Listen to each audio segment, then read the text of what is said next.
Permisi, Pak. Bolehkah saya bertanya?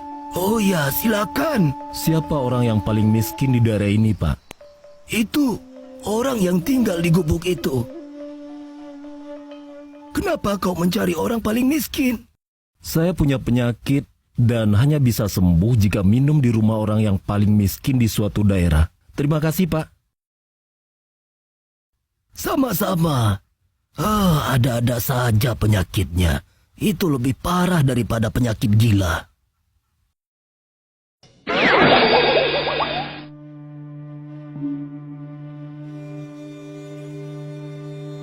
Assalamualaikum, Pak. Waalaikumsalam. Dari mana, nak? Habis mancing, Pak. Tapi ikan tidak dapat, malah pancing yang dilarikan ikan. Jika Bapak berkenan, saya ingin meminta segelas air. Boleh, boleh. Tentu saja.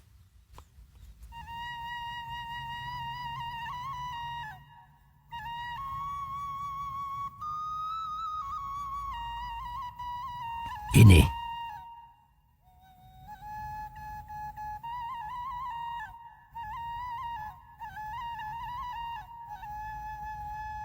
Sekalian kita makan dulu ya. Ah, tidak usah, Pak. Saya ingin langsung pulang saja. Bapak tinggal di sini sendirian? Iya, Apa pekerjaan Bapak sehari-hari? hanya kuli upahan, nak. Kalau hujan, apa atapnya tidak bocor? Bukan hanya bocor, tapi juga mencret seperti orang diare. Apa tidak ada bantuan, Pak? Bantuan dari siapa, nak? Aku merasa seperti bunian yang tidak terlihat oleh manusia biasa, hingga selalu lolos dari bantuan. Apa tidak ada perhatian dari pemerintah? Jangan kau tanya lagi itu. Sulit untuk menjawabnya. Mereka terlalu sibuk di atas hingga tidak sempat menengok ke bawah. Begini, Pak. Saya ini punya penyakit yang hanya bisa diobati dengan minum di rumah orang yang kekurangan harta. Dan Bapak sudah mengobati penyakit saya. Maka dari itu, ini ada sedikit bingkisan untuk Bapak sebagai biaya pengobatan saya. Masya Allah. Apa ini? Kau, ini uang emas. Dengan uang sebagian ini, sudah bisa membangun rumah dan buka usaha. Apa maksudmu semua ini? Bapak jangan kaget.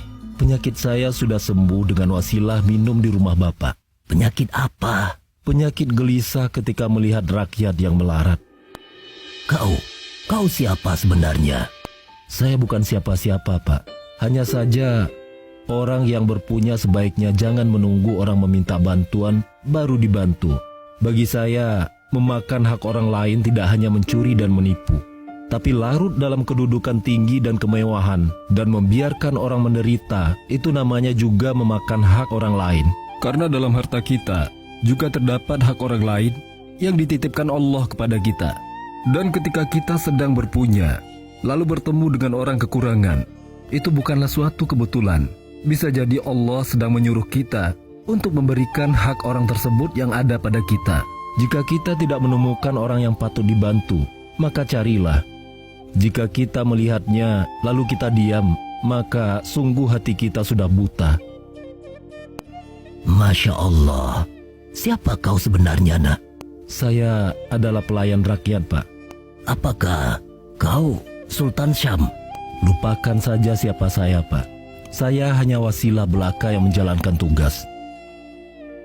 Jangan pernah bertanya, masih adakah orang baik di dunia ini? Seolah dunia ini hanya dipenuhi oleh orang pelit. Orang baik banyak, tapi memang jarang ditemukan. Jangan tunggu sampai orang minta bantuan. Jika kita punya kesanggupan, bantulah. Karena dalam kesanggupan kita, ada hak orang lain yang Allah titipkan pada kita. Kegelisahan penguasa yang bijak adalah ketika mendapati ada rakyatnya yang sedang menderita. Penyakit yang mengancam orang kaya adalah menganggap semua hartanya adalah miliknya secara mutlak.